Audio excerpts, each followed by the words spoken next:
বিএনপির শ্রদ্ধাভাজন মহাসচিব, আমি নাম নিয়ে বলছি মির্জা ফখরুল ইসলাম আলমগীর স্যার। উনি কয়েকদিন ধরে যে কথাগুলো বলছেন, যে কথাগুলো এই কয়েকদিনে বলছেন, আপনারা আশা করছি আপনাদের ভাষা পাল্টাবেন। আগস্টের ৫ তারিখের সাথে ১৫০০ বছর পর কোরআনের আয়াত মিলে যাচ্ছে। আমি একটা উদাহরণ টানছি, এরপরে আমরা তাফসিরে যাব। আল্লাহ পাক বলেন, হালাতা আলাল ইনসানি হিনুম মিনাদ দাহরি লাম ইয়াকুন শাইয়্যাম মাযকুরা। মানুষের জীবনে কি এমন সময় যায়নি যে সময় উল্লেখ করার মতো কোনো বিষয়বস্তু হিসাবে সে পরিগণিত ছিল না? এখান থেকে আমি আল্লাহ তার মায়ের পেটের ভেতরে বাবার স্ফলিঙ্গ দিয়ে দ্রুত গতিতে বের করে মায়ের পেটের ভেতরে ৪০ দিন ৪০ দিন ৪০ দিন এভাবে আস্তে আস্তে নতফা, আলাক, মদগা, এভাবে চামড়া দিয়ে রক্ত গোশত তৈরি করে আল্লাহু আখরাজাকুম মিন বুতুনি উম্মাহাতিকুম, আস্তে করে মায়ের পেট থেকে দুনিয়াতে বের করে নিয়ে আসলাম। লা ইয়ালামুনা শাইয়া, যে সময় সে কিছুই জানতো না। এরপরে আমি আল্লাহ তাকে কথা বলার যোগ্যতা দিয়েছি। খালাকাল ইনসান আল্লামাহুল বায়ান, মানুষ বানিয়েছি আমি, একে কথা বলার যোগ্যতা দিয়েছি আমি আল্লাহ। সুতরাং আমাদের এই কথা বলার যে যোগ্যতা, এটা দিয়েছেন যিনি, এইটা যারা কেড়ে নিয়েছিল, তারা আল্লাহর এই আয়াতে হাত বসিয়েছে। আল্লাহর কোরআনে যারা হাত দেয়, যেহেতু আল্লাহ আমাদের অধিকার দিয়েছিলেন, এই অধিকার যারা কেড়ে নিয়েছিল, এই মানুষগুলো কোরআনের ভাষায় জালিম। এরা কি বলেন তো? জালিম। জালিমদের বিরুদ্ধে আল্লাহ নিজে কিয়ামতে মামলা দায়ের করবে। সুতরাং শেখ হাসিনা সহ এ দেশে দায়িত্বে যারা ছিল এই 15.5 বছর, দ্বিধাহীন চিত্রে আমরা বলতে পারি সবগুলো এরা আল্লাহর মামলার আসামি। আল্লাহবাদী কেস হবে এদের নামে কিয়ামতের ময়দানে। সূরা শুরা 42 নম্বর আয়াতটা তার প্রমাণ। ইন্নামাস সাবিলু আলাল্লাযিনা ইয়াজলিমুনান নাস, যারা মানুষ হয়ে মানুষের বিরুদ্ধে, মানুষের উপরে অত্যাচার চালায়, এরা আল্লাহর মামলার আসামি। এই আয়াত আমরা 100% বিশ্বাস করি তো? এক কথা বলেন, কোন দল করেন আমি জানি না, আমি কোরআন থেকে বলছি। হাসিনা সহ এ দেশে যারা দায়িত্বে ছিল, এখনো অনেকে আছে এই জালেমদের পাঁচাটা গোলাম। এগুলো সব আল্লাহর মামলার আসামি। কোরআনে আছে, ওয়া আম্মা মান সাকুলাত মাওয়াজিনুহু ফাউম্মুহু হাবিয়া ওয়া মা আদরাকা মা হিয়া নারুন হামিয়া। কিয়ামতে যাদের ওজনে আমলের পাল্লা, নেক আমলের পাল্লা যাদের হালকা হয়ে যাবে, এদের মা হবে, এদের আশ্রয়স্থল হবে হাবিয়া। এখানে মা শব্দটা উম্মুহু শব্দ কেন দিলেন? তাফসিরে মুফাসসির দিয়েছেন, মায়ের কোলে মানুষ পৃথিবীতে নিরাপদ থাকে বেশি। কথা বলেন এখানে। ওনাদের মা যখন বিদায় নিয়েছে, আমরা চাই ওনারা মায়ের কোলে যে নিরাপদে থাক। এতদিন মাকে টিকিয়ে রাখার জন্য যা করেছিলেন সবগুলো জুলুম। জালেম যেহেতু আল্লাহর মামলার আসামি, সুতরাং এই 56,000 বর্গ মাইলের ভেতরে আল্লাহর মামলার আসামিদেরকে আমরা রাখতে চাই না। কেন বলেন তো? সূরা আনআমের 44-45 নম্বর আয়াত। কোরআনে আল্লাহ ১৫০০ বছর আগে ফতোয়া দিচ্ছেন, হে নবী, এই পৃথিবীতে মুসলমানদের জন্য জঘন্যতম শত্রু হিসাবে দুইটা জাতি কাজ করবে, একটা ইহুদি আর একটা খ্রিস্টান। ইহুদিরা যে আমাদের শত্রু, এটা তামাম দুনিয়ায় প্রমাণিত, ইসরাইল। খ্রিস্টানরাও শত্রু। এ ঘোষণা কি আমি নিজে দিলাম না আল্লাহ দিয়েছেন?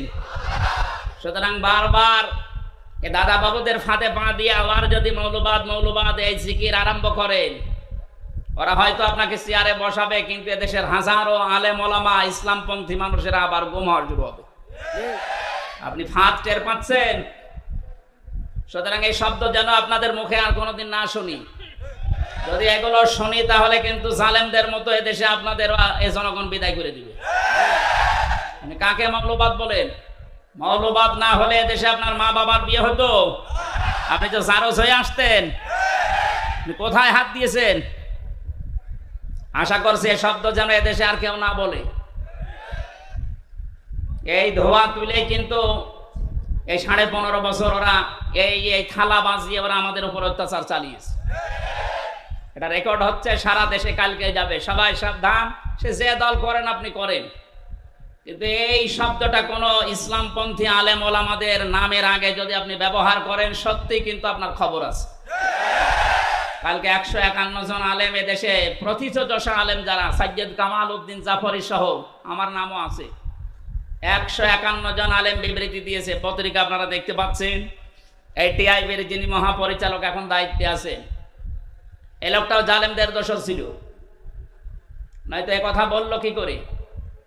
পাঠ্যপুস্তকে যে সমস্ত উল্টাপাল্টা জিনিসগুলো আপনারা ঢোকাতে চাচ্ছেন, এগুলো পরিবর্তনের জন্য যে কমিটি গঠন হয়েছে, এদের বিরুদ্ধে আলেমরা কথা বলেছিল। আপনি সমকামিতা ঢুকিয়ে দেবেন, যেটা আল্লাহর নিষিদ্ধ কাজ, আর 96% মুসলমানের দেশে আমরা শুধু খাবার খাবো আর মেনে নেব, এরকম পাগল এখন আমরা হইনি। সুতরাং আমি আবার সাবধান বাণী উচ্চারণ করছি এদেশের 18 কোটি মুসলমানের পক্ষ থেকে, মৌলবাদ এই শব্দটা যেন এদেশে উচ্চারিত না হয়। আমরা সবাই মৌলবাদী, কারণ মৌল শব্দ না থাকলে আমরাই থাকি না। এটা এসেছে মূল থেকে, মূল আমাদের আল্লাহ, মূল আমাদের রাসূল। কথা বলেন না কেন? আল্লাহ রাসূল না থাকলে এদেশ থাকবে? সব বিদায় নিতে পারে, কিন্তু আল্লাহ রাসূলের বিধান এদেশে থাকবে ইনশাআল্লাহ। 100 ভাগের 96 ভাগ যেখানে আমরা বাস করি, সেখানে এই শব্দ নিয়ে আজ ধোয়া তুলে আবার আপনি এই থাড়া বাঁচাবেন, আর পাশে তো আছে দাদারা, আবার আপনাদেরকে দিয়ে অত্যাচার, জুলুম, নির্যাতন, খুন গুম চালাবে না। আমরা চাচ্ছি এই জন্য এই 65 জন না, 100 জনের 100 জনের পরিবর্তন করে চেয়ারগুলো সব সংস্কার করতে চায়, আর এটা খুব তাড়াতাড়ি। কথা বলেন, আল্লাহ যেন সম্মতি দেয় যিনি দায়িত্বে আছেন তাকে। আগস্ট বিপ্লবের 5 তারিখের যে আয়াতটা আমি বলতে চাচ্ছিলাম, 1500 বছর আগে নাজিল হওয়া, কিন্তু দেখেন মিলে যাচ্ছে। সূরা আনআম আয়াত নাম্বার 44-45, খেয়াল করে শুনবেন। আল্লাহ পাক বলেন, ফালাম্মা নাসু মা যুকিরু বিহি ফাতাহনা আলাইহিম আবওয়াবা কুল্লা শাইইন। রব্বুল আলামিন বলেন, তাদেরকে আমি আমার নিদর্শনগুলো, আমার বিধিবিধানগুলো, আমার আয়াতগুলো তাদের কাছে গিয়েছিল, তারা পেয়েছিল, কিন্তু তারা ভুলে গিয়েছিল। যখন এই মানুষগুলো আমার আয়াত জানার পর, দেখার পর, বোঝা শোনার পর ভুলে গেল, আমি আল্লাহ তাদের এই ক্ষমতা, তাদের এই শান্তি, তাদের এই পাওয়ার আমি আল্লাহ দিনের পর দিন আরো বাড়িয়ে দিলাম। এর বাস্তবতা দেখেন। 2006 সালে 28 অক্টোবর লাঠি বৈঠা দিয়ে জীবিত মানুষকে রাজপথে পিটিয়ে যারা মেরে ফেলেছে, কিছুদিন পরেই তো তারা ক্ষমতায় এসেছিল। কথা বলে না কেন? চিন্তা করলাম, আল্লাহ এত বড় অত্যাচার, এত বড় জুলুম মানুষ হয়ে মানুষের পৃথিবীতে করে বলে আমার মনে হয় না। জীবিত মানুষকে পিটিয়ে মারার পর তার লাশের উপরে নাচ দিয়েছে, নৃত্য করেছে, ড্যান্স দিয়েছে, এটা পৃথিবীতে নেই, এ বাংলাদেশে হয়েছে। সিরাজগঞ্জ থেকে অনুষ্ঠান শেষ করে যাচ্ছিলাম কুষ্টিয়ায়, বাসের পেছনে, তখন বাসে চলাফেরা করতাম, রাস্তার একেবারে মাঝখানে একটা কুকুর মরে পড়ে আছে। ড্রাইভার সাহেব দেখলাম আর পিঠের উপরে চালিয়ে না দিয়ে বাম দিয়ে চালিয়ে দিল। ড্রাইভারকে বললাম, ভাই আপনি এরকম বাম দিয়ে চালালেন কেন? ড্রাইভার আমারে বলছে, হুজুর আপনি দেখেন না একটা মরা কুকুর পড়ে আছে। বললাম, তো মরা কুকুর মরে গেলেই কি আর না গেলেই কি? আমার দিকে তাকিয়ে ড্রাইভার বলছে, হুজুর আপনি কি আসলে হুজুর?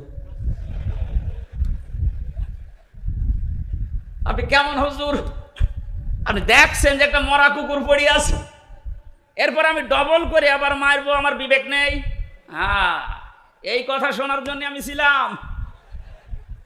একটা মরা কুকুর, নিকৃষ্ট জীব এই পৃথিবীতে যে দুইটা, একটা শুকুর, একটা কুকুর, এরকম নিকৃষ্ট জীব মরে পড়ে আছে, তারপরও আপনি গাড়ি তার উপরে দিয়ে চালিয়ে দিলেন না, আপনার বিবেক বাধা দিচ্ছে। অথচ দেশে অনেক মানুষ এমন আমরা বেশি, জীবিত মানুষ মারার পরে লাশের উপরে ড্যান্স দিয়েছে। এদেরকে আপনি কি হিসাবে মানুষ বলেন? ড্রাইভার বলছে, হুজুর আমি জাতিতে কিন্তু মুসলমান না, আমি একটা হিন্দু মানুষ। আমি জানি এ কথা যা বললেন ও মানুষগুলো আসলে মানুষ না, ওগুলো জানোয়ার, জানোয়ারের চাইতো খারাপ। কারণ একটা জানোয়ারের লাশের উপরে ড্যান্স দিয়েছে, আমি পৃথিবীর কোনো বইতে পড়িও নাই, শুনিও নাই, দেখিও নাই। তো বাংলাদেশ এটা মানুষ হয়ে মানুষের উপরে করেছে, আমরা দেখেছি। এত বড় জুলুম, এত বড় নৃশংস কাজ করার পরও দেখলাম আল্লাহ তাদেরকে ক্ষমতায় দিল নাকি? সেভাবেই হোক দিয়েছে। 9 সালে আসার পরে 5 বছর চলে গেল, মনে করলাম আল্লাহ 13 সাল পর্যন্ত মনে হয় ওদের আর যাবে না, শেষ করে দেবে। কিন্তু দেখলাম না, আল্লাহ শেষ করে নাই, আরো 5 বছর টিকে গেল। 18 সাল, কত 18 সালে মনে করলাম না, যা করেছে এতদিন এ আর বাঁচার কথা না, এ শেষ হয়ে যাবে এবার। কিন্তু দেখলাম না, ওরা আবার টিকে গেল। 15 বছর পার হয়েছে কেন জানেন? কোরআনে কারিমের সূরা আলে ইমরানের 178 নম্বর আয়াতে আছে, ওয়ালা ইয়াহসাবান্নাল্লাযীনা কাফারু আন্নামা নুমলি লাহুম খায়রুল লিআনফুসিহিম ইন্নামা নুমলি লাহুম লিয়াজদাদু ইসমা ওয়া লাহুম আযাবুম মুহিন। সূরা আলে ইমরানের আয়াতের তাফসিরে ফি জিলালিল কোরআনে মুফাসসির এভাবে দিয়েছেন। আল্লাহ পাক, আমি ব্যাখ্যাটা করতে গেলে সময় লাগবে, জন্য তাড়াতাড়ি করছি। আল্লাহ পাক বলেন, হে নবী, আপনি কি মনে করেন এই জালেম, এই কাফের যারা, অবিশ্বাসী যারা, তাদেরকে আমি আল্লাহ এই যে ক্ষমতা, পাওয়া, টাকা পয়সা, দুনিয়া সব দিয়ে রেখেছি, ওরা মনে করছে আমাদের ভালোর জন্য দিয়েছে? অথচ না, ওদের কল্যাণের জন্যে, ওদের ভালোর জন্য এটা আমি আল্লাহ দেয়নি, আমি দিয়েছি। এই ক্ষমতা নিয়ে, টাকা পয়সা নিয়ে, এই শরীর স্বাস্থ্য নিয়ে, প্রভাব প্রতিপত্তি নিয়ে, যেন পাপ করতে করতে ওদের পাপের বোঝা পরিপূর্ণ হয়ে যায়। তাই হয়েছে। পরিপূর্ণ যখন হয়ে গেছে, আলাহুম আযাবুম মুহিন, তখন আমি ওদেরকে অপমানজনক শাস্তি দেওয়ার জন্য আল্লাহ রেডি। ওই যে সূরা আনআমের 44 নম্বর আয়াত যে বলছিলাম, এই আয়াতের তাফসীর ওই জায়গায় আছে, দেখেন মিল যাচ্ছে। আল্লাহ পাক বলেন, মানুষগুলো যখন আমার আয়াতগুলো আস্তে আস্তে বলতে বলতে নিজেকে পর্যন্ত ভুলে গেছে, এই 15.5 বছরে নিজে কি ও তাও মনে নেই। সব যখন ভোলা শেষ, আল্লাহ পাক বলেন, ফাতাহনা আলাইহিম আবওয়াবা কুল্লি শাইইন, ওই মানুষগুলোর জন্য আনন্দের যে দরজা আছে, একটার পরে একটা আমি আল্লাহ সব বাবের বহু বচন আবওয়াব সবগুলো খুলে দিলাম। ওরা এত আনন্দিত হয়েছে, হাত্তা ইদা ফারিহু বিমা উতু, তাদেরকে যে সুখ সৌন্দর্য, তাদেরকে যা আমি দিয়েছি নিয়ামত হিসাবে, এগুলো পাওয়ার পরে তারা এত বেশি খুশি, এত বেশি খুশি, ওরার মনে নেই আল্লাহর বিধান কি ছিল তাদের উপরে, এগুলো সব ভুলে গেছে যারা। আল্লাহ পাক তখন তাদের জন্য আয়াতের মাঝের অংশে বলেন, ফাআখাযনাহুম বাগতাতান ফাইদাহুম মুবলিসুন, অতঃপর আমি আল্লাহ তাদেরকে পাকড়াও করলাম আকস্মিক ভাবে তাদেরকে আমি ধরলাম, বাগতাতান, তারা নিরাশ হয়ে পড়েছে। আপনি দেখেন 5 তারিখে দুপুরের পর থেকে ওরা জীবনে কল্পনাও করে নাই যেভাবে আমাদের পরাজয় হবে। আল্লাহ আয়াতের শেষের দিকে জানিয়েছেন, ফাকতিয়া দাবিরুল কওমিল্লাযিনা যালামু, আমি আল্লাহ নিজে জালেমদের যত শিকড় ছিল সব কেটে সাফ করে দিয়েছি। সুতরাং এদেশে জালেমদের আর কোনো শিকড় আসতে বলেন নেই। 2-1টা যদি থাকে, ও মুখ বের করলে ধরা খাবে। 2-একটা উকি ঝুঁকি মারছে, আপা বুবু মায়ের কথা শুনি, ওরা তো বুবুকেও মা বলে, মাকেও আপা বলে।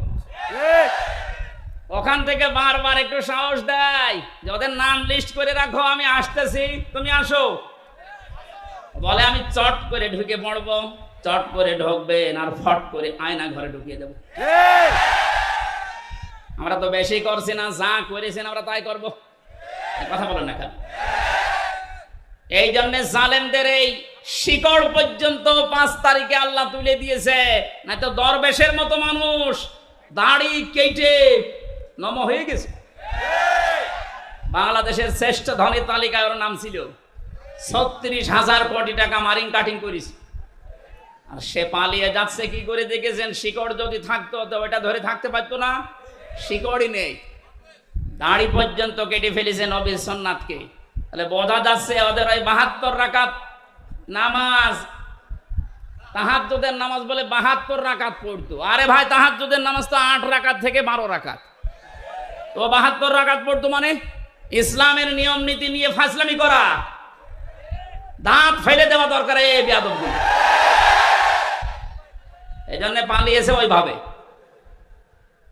কি ধোকা দিয়েছে মানুষকে দেখেছেন যে আমি 72 রাকাত নামাজ পড়ি তাহাজ্জুদের। শয়তান, তাহাজ্জুদের নামাজ মাত্র 2 রাকাত 2 রাকাত 2 রাকাত 2 রাকাত 8 রাকাত, না খুব বেশি হলো 12 রাকাত। তুই 72 রাকাত পড়িস মানে ইসলামের নিয়ম নীতি নিয়ে ফাজলামি করা। ওদের মা যেমন বলতো লাকুম দীনুকুম ওয়ালিয়া দিন, রাহুল বুখারী, ওরাও তাই করে। অথচ আল্লাহ তাকাব্বালা আলাইনা বা'দাল আকাবিল লা আখাযনা মিনহু বিল ইয়ামিন।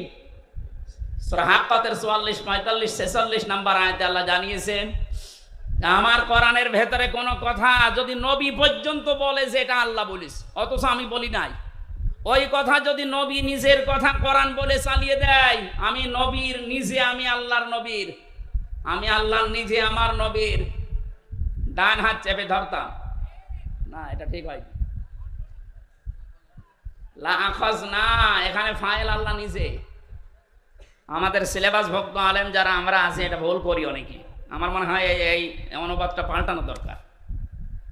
আমি ওইটাই পড়ে আলেম হয়েছিল। আখাযনা মিনহু বিল ইয়ামিন, মিনহু বিল ইয়ামিন, বি মানে দ্বারা, দিয়ে কর্তৃক, ইয়ামিন মানে ডান হাত।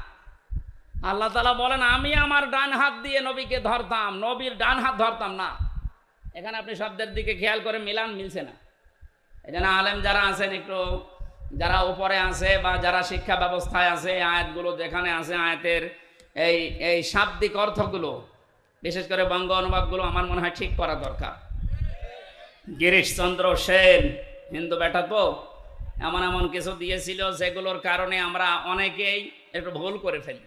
শব্দের দিকে খেয়াল করে পড়লে অথচ অবশ্যই এটা হবে না। লা আখাযনা, এখানে সরাসরি আল্লাহ নিজে বলছেন আমি ধরতাম। কি দিয়ে ধরতাম? বিল ইয়ামিন, ডান হাত দিয়ে। নবীর ডান হাত ধরতাম, আমরা এইটা পড়েছি, অথচ আল্লাহ বলেন আমার ডান হাত দিয়ে আমি ধরতাম নবীকে। কেন ডান হাতের নাম দিলেন? মিনহু বিশ শিমাল দিলেন না কেন? বাম হাতের নাম দিতে পারতেন না? কথা বলছে না কেন?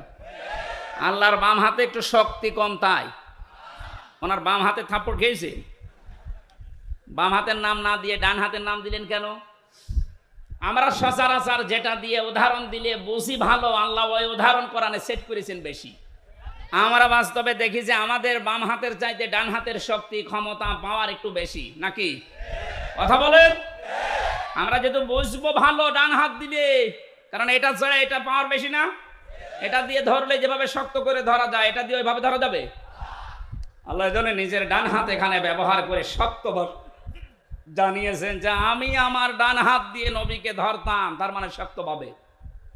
লা আখাযনা মিনহু বিল ইয়ামিন সুম্মা লাকাতানা মিনহুল ওয়াতিন, এবং আমার নবী যেটা দিয়ে কথা বলে কণ্ঠনালী কেটে ফেলে দিতাম। হামা মিনকুম মিন আহাদিন আনহু হাজিসিন, আর এই ব্যাপারে আমাকে বাধা দেওয়ার মতো কারো সাধ্য নেই। কে বলছে? তাহলে কোরআনের ভেতরে আল্লাহর নবী পর্যন্ত কোনো কথা বানিয়ে বলতে পারেন নাই। যদি বলতেন, আল্লাহর ঘোষণা দেখলেন, ডান হাত দিয়ে চেপে ধরতাম আমি, আর তার কণ্ঠনালী চেপে কেটে ফেলে দিতাম। কেউ আমাকে বাধা দেওয়ার ক্ষমতা রাখতো না। অথচ এই দেশে লক্ষণ সেনের 850 বছর আগে পালিয়েছিল, তার মেয়ে পালিয়েছে 5 তারিখে। 850 বছরের ইতিহাস ভেঙ্গে মহিলা পালিয়েছে। কোরআনের আয়াত বলতো লাকুম দীনুকুম ওয়ালিয়া দিন, আর বলতো রাহুল বুখারী, এটা বুখারী শরীফে আছে। তাহলে ওর কি কেটে ফেলা দরকার বলেন তো? কণ্ঠনালী কাটলে হবে? নবীর যদি আল্লাহ কণ্ঠনালী কাটতে চায়, ওরে টুকরা টুকরা করা লাগবে। কোরআনের কথা আপনি হাদিসের নাম দিয়ে চালাবেন মানে? সবগুলো এরকম, সব মেকি। দাড়ি রেখেছিল তাও মেকি দাড়ি, নাই তো পালানোর সময় দাড়ি কাটলো কোন কারণে? কথা বলে না কেন? ফাকতিয়া দাবিরুল কওমিল্লাযিনা যালামু, জালেমদের শিকড় আমি আল্লাহ কেটে দিয়েছি, একেবারে মূলোৎপাটন করে ফেলেছে। এই জন্য আয়াতের শেষে আল্লাহ বলেন আলহামদুলিল্লাহি রাব্বিল আলামিন, প্রশংসা সব আমি আল্লাহর জন্য। সুতরাং এই দেশে এখন থেকে কিয়ামত পর্যন্ত যারাই আসো, প্রশংসা আল্লাহ বাদে কোনো বাবার কোনো স্বামীর আর হবে না ইনশাআল্লাহ। আমরা ওই আল্লাহর জন্য প্রশংসায় নত হয়ে বলছি আলহামদুলিল্লাহ। দরুদ আর সালাম পড়ছি নবী মুহাম্মদ রাসূলুল্লাহ সাল্লাল্লাহু আলাইহি ওয়াসাল্লামের প্রতি। আজকের তেলাওয়াতকৃত আয়াত আপনাদের সবারই প্রায় মুখস্থ আছে, সূরা লাহাব। কোন সূরা? নবীজির যে 10 জন চাচা ছিল, নবীজির বাবা মিলে 11 জন। 10টা চাচার ভেতরে 2 জন আমরা জানি মুসলমান হয়ে তারা জান্নাতি, হযরত আব্বাস, হযরত হামজা। আজ বৈষম্য বিরোধী ছাত্র আন্দোলনে 152 জনের 108 জন ইসলামী ছাত্র শিবিরের নেতা কর্মী। এইটা দেখার পরে অনেক মুনাফিক এবং আলেম নামে জালেম, ওই যে বাতিলের 5টা গোলাম যারা ছিল, যারা কেন্দ্রীয় মসজিদে ইমামতি জোর করে নেওয়ার জন্য জুতা খেয়েছে। কি নির্লজ্জ! জুতা খাওয়ার পরে বলছে যত জুতা আমারে মেরেছে একটা আমার গায়ে লাগেনি। কত বড় শয়তান! শয়তান ওর কথা শোনে আর বলে আল্লাহ তুমি আমারে শয়তান বানিয়েছে। ওর বাবা কিন্তু ভালো ছিল, মাওলানা শামসুল হক ফরিদপুরি রহমতুল্লাহ আলাইহি। এইরকম বাবার কাছ থেকে এই কালপিট আসলো কি করে? কওমি মাদ্রাসার হাজার হাজার আলেম, আমি আলেমদেরকে জেলখানায় পেয়েছি। 76 জন তো আমার সাথে ছিল। মাওলানা মামুনুল হক, মাওলানা শাকাওয়াত হোসেন রাজি, খালিদ সাইফুল্লাহ আইয়ুবী, জনায়েদ আল হাবিব ভাই সহ যতগুলো আলেম পেয়েছি সব এই রুহুল আমিনের নামে বদদুয়া করত। বলে আমাদের সম্মান মান সব শেষ করে দিয়েছে। এরকম একটা বিশ্ব বিখ্যাত জালেমকে সে কওমি জননী নাম দিয়েছে। আবার দাঁড়িয়েছে নৌকা মার্কা নিয়ে। ও যদি কুকুর মার্কা নিয়ে দাঁড়াতো তাও পাস করত। নৌকা মার্কা নিয়ে মানুষ দাঁড়ায়, এটা ঘৃণিত হয়ে গেছে। মার্কাটা এখন ঘৃণিত। এখন অবস্থা যায় এই দেশে কেউ যদি বলে যে আমি নৌকার লোক, ওর পিটিয়ে মেরে ফেলবে মানুষ। 15.5 বছরে যেমন ইসলাম পন্থী আমি এ কথা বলার ক্ষমতা আমাদের ছিল না, আল্লাহ পুরাটা উল্টিয়ে দিয়েছে। বলেন এ কাজটা করেছে খালি ছাত্র আর ছাত্রী ভাইরা না, এ কাজটা করেছে সরাসরি আল্লাহ নিজে। সূরা আনআম 44 নম্বর আয়াত তার প্রমাণ। ফালাম্মা নাসু মা যুকিরু বিহি, যখন তারা আমার জিকির, আমার আলোচনা, আমার আয়াতগুলো ভুলে যায়, তখন তাদের শান্তি বৃদ্ধি করে দেয়। এমন বৃদ্ধি করেছিল আল্লাহর কোরআনে পর্যন্ত ভুল হতো। রিমান্ডে আমি যে অফিসারগুলো পেয়েছিলাম মুসলমান নামে, খুব সুন্দর সুন্দর নাম, আব্দুল মান্নান, আসাদুজ্জামান, শেখ ইমরান হোসেন, জাহিদ হাসান, আতিকুল ইসলাম ভইয়া, নাম সুন্দর না?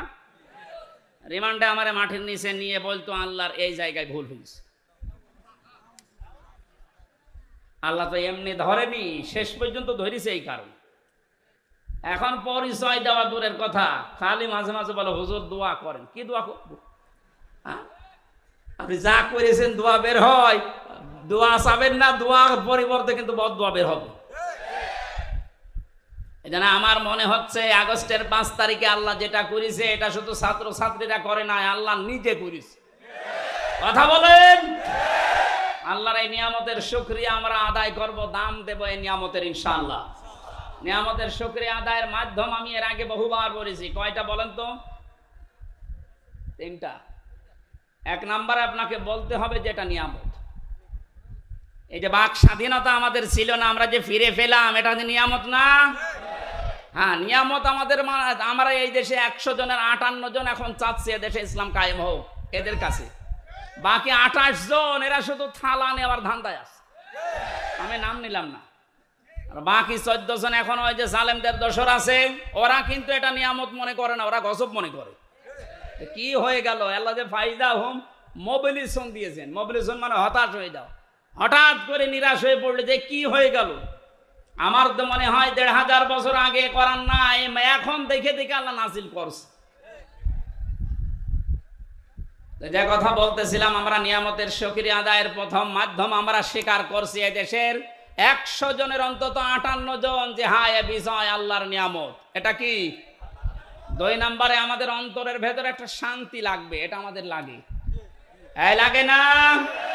এই বিজয় পাওয়ার পরে এখনো শান্তি পাচ্ছেন না কারা? হাত তোলেন তো। যাক আলহামদুলিল্লাহ, নিয়ামত যে এটা আমরা বুঝতে পারছি। 3 নাম্বার কি? 3 নাম্বার হচ্ছে যে উদ্দেশ্যে আল্লাহ এই নিয়ামত দিয়েছেন, এই নিয়ামতকে ওই জায়গা মতো পৌঁছিয়ে দেওয়া। বাক স্বাধীনতা ছিল না, আল্লাহর বিধান প্রকাশ্যে আমরা মানতে পারতাম না। বলেন হ্যাঁ, নামাজ পড়তাম। কিসের নামাজ পড়তেন আপনি? 10 জন মানুষ নামাজের পরে যেটা চুপ করেন, একটু বসেন ভাই, কথা বলবেন না, কথা বলেন, বন্ধ করেন। 10 জন মানুষ নামাজে যেটা পড়ে, নামাজের ওই পঠিত বিষয় যদি নামাজের পরে 10 জন মিলে একটু আলোচনা করতো, বলতো গোপন পরামর্শ করছে। এই কথা বলেন, এই অবস্থা ছিল না, এখন আছে ওইটা। 10 জন না 10,000 মানুষ নিয়ে নামাজে যা পড়েছেন ওইটা ব্যাখ্যা করেন, কেউ কিছু বলবে না, আরো যারা বাধা দেয় তারা এসে বসে পড়বে। এই যে এই বাস্তবতাটা আমরা তৈরি করতে চাই। ডক্টর মোহাম্মদ ইউনূস গত পরশুদিন ঘোষণা দিয়েছেন ইসলাম অনুযায়ী দেশ চলবে। আলহামদুলিল্লাহ, আমরা চাই তার এই কথাটা যেন ঠিক থাকে। ক্ষমতায় যে আসে আসুক, না আসে না আসুক, ওটা দেখার দরকার নেই। আমরা চাই ইসলাম দিয়ে দেশ চলবে। কারণ 53 বছর বহু খেল দেখেছি, এই খেলা আমরা আর দেখতে চাই না। দেখতে চাই এ দেশ আল্লাহর কালাম দিয়ে চলছে। কথা বলেন, কারা চান মনে প্রাণে এই নিয়ামতকে দেখি? লিল্লাহে তাকবীর। শুকরিয়া আদায় কিভাবে করে? আয়াতটা পাবেন সূরা ইব্রাহিমের 7 নম্বর আয়াতে। ওয়াইদ তাআযানা রাব্বুকুম লাইন শাকারতুম লাযিদান্নাকুম ওয়া লাইন কাফারতুম ইন্না আযাবি লাশাদীদ। আমি ব্যাখ্যায় যাচ্ছি না, আপনারা বাড়িতে মিলিয়ে নিন। সূরা লাহাব পড়েছি। নবীজির 2 জন চাচার ভেতরে একজন হযরতে আব্বাস আর একজন হযরত হামজা রাদিয়াল্লাহু তাআলা আনহুমা। এই 2 জন জান্নাতি, এতে আমাদের সন্দেহ আছে? সাহাবায়ে কেরাম প্রত্যেকে আল্লাহর জান্নাতি, সন্দেহ আছে আমাদের? না, প্রত্যেকটা সাহাবী জান্নাতি। এই যে যার নাম বললাম নবীর চাচা আব্বাস, উনি অনেক আগে মুসলমান হয়েছিলেন কিন্তু প্রকাশ করেননি। আজ এই সমন্বয়কদের 108 জনের, সব 152 জনের 108 জন শিবিরের, এই জন্য অনেক জালেম নামে আলেম, আলেম নামে জালেম। আর যারা মুনাফিক, আমি নাম নিলাম না, এরা এখন উচ্চবাচ্য করছে, বিশেষ করে কিছু রাম আর বামরা পরিচয় গোপন করে তারা এই কাজ করলো, এরা মুনাফিক। আরে শয়তান! হযরতে আব্বাস নিজে পরিচয় গোপন করে আবু জেহেলের সাথে ছিলেন, এমনকি নবীর বিরুদ্ধে পর্যন্ত বদরের ময়দানে যুদ্ধ করতে গেছে আবু জেহেলের সাথে, অথচ তখনও তিনি মুসলমান। তার পুরা জীবনী পড়ে দেখেন। তাহলে পরিচয় গোপন করে ইসলামের কাজ করা, নবীর কাজ করা, এটা নবীর সাহাবীদের সুন্নাহ, নবীর মাদের সুন্নাহ। নবীর মা হযরতে মুসা আলাইহিস সালামের মা তার সন্তানকে গোপন করে, পরিচয় গোপন করে দুধ পান করিয়েছিলেন নিজের আপন সন্তানকে। এটা কোনোদিন শোনেননি? হযরতে ইব্রাহিমকে নিজের মা পরিচয় গোপন করে লালন পালন করেছিলেন। এক কথা বলে না কেন? এরকম একটা দুইটা না, হাজার হাজার ঘটনা ইতিহাসে আছে। সুতরাং ইসলামী ছাত্র শিবিরের যে ভাইরা, সাদিক কায়েম ভাই সহ যারা, এসএম ফরাদ সহ যারা পরিচয় গোপন করে জালেমদের সাথে মিশে ওদের গোড়া কেটে দিয়েছে, এদের সংবর্ধনা দেওয়া দরকার। আর এরা এখন ফতোয়াবাজি করছে, হ্যাঁ পরিচয় গোপন করলো এরা মুনাফিক। আরে শয়তান! মুনাফিক হওয়ার যে লক্ষণগুলো কোনটা পেয়েছিস ওর ভেতরে? মুনাফিকের যে 4টা আলামত আছে। কথা বললে মিথ্যা কথা বলে, ওয়াদা দিলে খেলাপ করে, আমানত রাখলে খেয়ানত করে, আর কারো সাথে ঝগড়া হলে গালি দেয়। এইগুলো কাদের ভেতরে পাওয়া যায় আপনি দেখতে পাচ্ছেন না? মুখের ভাষা দেখিয়েছেন টকশোতে, যেটা 72 রাকাত নামাজ পড়তো, ওর মুখের ভাষা দেখেছেন? বাকি গেল না, নাই বললাম। এদের মুখের ভাষা শুধু না, এদের চরিত্র ওই রকম নিকৃষ্ট। বুড়ো হয়ে কবরে চলে যাচ্ছে, তারপরও উল্টাপাল্টা কাজ ছাড়ে না। ওদের চরিত্র প্রত্যেকেরটা এরকম, একটারও ভালো পাইনি আমি। যত মানুষকে নাম শুনি দেখি এখন বাস্তবে, প্রত্যেকটা চরিত্র শয়তানের চাইতেও খারাপ। এখনো পর্যন্ত যদি আপনার হুঁশ না ফেরে, এতে কবে আবার হুঁশ ফিরবে বলেন তো? আমরা যেহেতু তাফসিরুল কোরআন মাহফিল দিয়েছেন, তাফসিরের দিকে যাচ্ছি, এজন্য ঐতিহাসিক একটা প্রেক্ষাপট বলছি। নবীদের আরো 2 জন চাচা জাহান্নামী, একটা আবু লাহাব আর আবু তালেব। এই যে আবু লাহাব যেই লোকটা, তার নামে আল্লাহ একটা সূরা নাজিল করলেন। কেন দিয়েছেন ঐতিহাসিকরা লিখেছে, এটা বুখারী শরীফের ভেতরে আছে। এই যে আব্বাস রাদিয়াল্লাহু তাআলা আনহু তার সন্তান আব্দুল্লাহ বর্ণনা করছেন, বিশ্বনবী নবুয়ত পাওয়ার পর হেরা গুহা থেকে যখন হযরতে খাদিজাতুল কুবরার কাছে এসে বললেন, ইয়া খাদিজা জাম্মিলুনি জাম্মিলুনি, আমাকে ঢেকে দাও, আমি আমার নিজের জীবনের উপরে আশঙ্কা করছি, ভয় পাচ্ছি, আমার জীবন সম্পর্কে আমি ভীত সন্তুষ্ট, আমি ভয় পেয়েছি। এই এই এই এই দেখেছিলাম এক পা আকাশে এক পা জমিনে বিশাল এক ফেরেশতা আমার কাছে এসেছিল। হযরতে খাদিজাতুল কুবরা ওই দিন নবীজিকে 6টা সান্ত্বনা দিয়েছিলেন। এখানে মা বোন যারা এসেছেন খুব খেয়াল করে মিলাবেন। হযরতে খাদিজাতুল কুবরা ওই দিন ডাক দিয়ে বলেছেন, আবুল কাসেম ভয় পাবেন না আপনি, কাল্লা কখনোই না, আল্লাহি মা ইউখজিকাল্লাহু আবাদান, আল্লাহ কখনো আপনাকে অপমান অপদস্থ ভয় দেখাতে পারে না, আপনাকে লাঞ্ছিত করতে আল্লাহ পারে না। কে বলছেন এ কথা? স্ত্রী। কে বলছেন? বলেন বলেন। আমরা বাইরের জায়গা থেকে কাজকর্ম করে কর্মজীবন শেষ করে দিনের দাওয়াত দিয়ে বাড়িতে আসার পর আমাদের স্ত্রীরা যদি এই 6টা কথা যেটা খাদিজাতুল কুবরা বলেছিলেন, আপনার সম্পর্কে আমার স্ত্রী আমার ঘরের মানুষ যদি বলতে পারে, আপনি বুঝবেন আপনি নবীর পথে আছেন। আর যদি দেখেন যে না এগুলোর একটাও বলছে না, তাহলে বুঝবেন আপনি নবীর তরিকায় নেই, অন্য তরিকায় আছেন। খাদিজাতুল কুবরা এতটুকু বাক্য উচ্চারণ করার ভেতরে তিনি আল্লাহর নবীকে শুনিয়েছিলেন আল্লাহর নাম 2 বার, আল্লাহি আল্লাহর কসম, কাল্লা কখনো না, মা ইউখজিকাল্লাহু আবাদান কখনো আল্লাহ আপনাকে অপমান অপদস্থ করতে পারে না। ছোট একটা বাক্যে খাদিজাতুল কুবরা আল্লাহর নাম বললেন কয়বার? আরো জোরে। অথচ তিনি তখন পর্যন্ত মুসলমান হননি, কারণ তিনি এখনো দাওয়াত পাননি। মুসলমান হবেন কি করে? মুসলমান না হওয়ার পরেও তিনি এ পর্যন্ত খাদিজাতুল কুবরা আল্লাহর নামে 2 বার উচ্চারণ করে নবীকে অভয় দিচ্ছেন, আপনি ভয় পাবেন না। ইন্নাকা লা তাসিলুর রিহমা। এদিকে আছে আপনাদের মনোযোগ। হযরতে খাদিজা বলেছিলেন, হে নবী, হে আমার স্বামী, ইন্নাকা লা তাসিলুর রিহমা, আপনি রেহেমের সম্পর্কগুলো ঠিক রাখেন।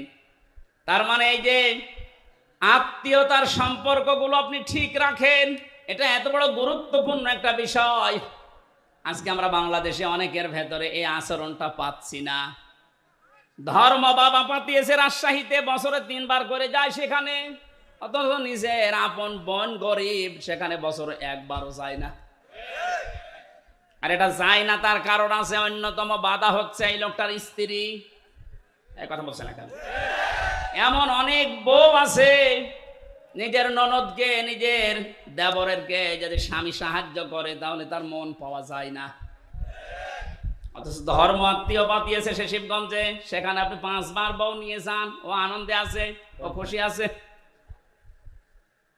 সম্মানিত মা বোন যারা এসেছেন, আপনি কি মনে করেন শুধু নামাজ পড়া রোজা করা আর কালো বোরকা পরা ইবাদত না? আপনি যদি মনে করেন যে আপনার স্বামীর হায়াত আরো বেড়ে যাক, বেশি দিন আমার স্বামী দুনিয়ায় বেঁচে থাক, আমার স্বামীর মান সম্মান টাকা পয়সা ইজ্জত আবরু আরো বেড়ে যাক, নবীজি বলেন ওই স্ত্রীর উচিত সে যেন তার স্বামীকে বারবার তাকিদ দেয়, তুমি যাই করো অন্তত এর রেহেমের সম্পর্কগুলো ঠিক রাখো। আত্মীয়তার সম্পর্ক যেগুলো আছে রক্তের, এইগুলো তুমি ঠিক রাখো। এরকম বউ আছে কার ঘরে বলেন তো? হাত তোলেন। ঠিক আছে, আলহামদুলিল্লাহ, তাও তো 3-4 জন আছে। আমি হাসির জন্য বলি নাই, হাজার হাজার মানুষের ভেতরে মাত্র 3-4 জন। বাকিগুলোর অবস্থা কোন জায়গায় আছে এখন বলেন? খুব ঝামেলায় আছি আমরা নাকি? সম্মানিত মা বোনেরা, এটা যে ইবাদত আপনি অনেকে জানেই না। আপনার স্বামীর সাথে যার যার রক্তের সম্পর্ক আছে, তার বোন, তার ভাই, তার চাচা, ফুফু, তার মা বাবা, এগুলোর সাথে যেন সম্পর্ক ঠিক রাখে আপনি তাকিদ দেবেন, এটাও আপনার নামাজের মতো সওয়াব হবে। আর যদি এগুলো কাট করার জন্য চেষ্টা চালান, আপনার নামাজ রোজাও কাট হয়ে যাবে। কথা বলেন। নবীজির স্ত্রী বলছে আপনি ভয় পাবেন না, কারণ যারা রক্তের সম্পর্ক ঠিক রাখে তাদেরকে কেউ ভয় দেখাতে পারে না। আর আমরা ভয় পাই কারণ আমাদের রক্তের সম্পর্কগুলো ঠিক নেই। 2 নম্বরে স্ত্রী বলছেন তাহমিলুল কাল্লা, হে আমার স্বামী, কখনো আপনাকে আল্লাহ অপমান করতে পারে না, আপনাকে অপদস্থ করতে পারে না, কারণ আপনি মানুষের বোঝা বহন করেন।